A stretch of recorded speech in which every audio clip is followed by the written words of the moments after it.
Welcome to Ham Shack Reviews. My name is Vince, and today we're going to do a quick tutorial on how to set the RIT knob to control the band span on the Elecraft K4.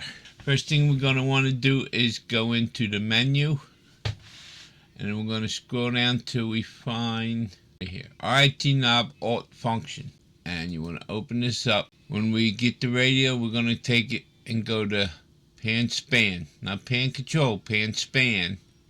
Click that and exit out the menu. Now when you turn the RIT knob, you'll see the band getting wider and getting narrower. Now this does not affect the RIT. All you got to do is hit the RIT and turn it. And then for the other side, you just turn it. And that's all we have. Hope you found this helpful. It's a quick tip for the Elecraft K4. Please remember to subscribe, ding that bell, give me a like and share. Thank you, my friends. 7-3.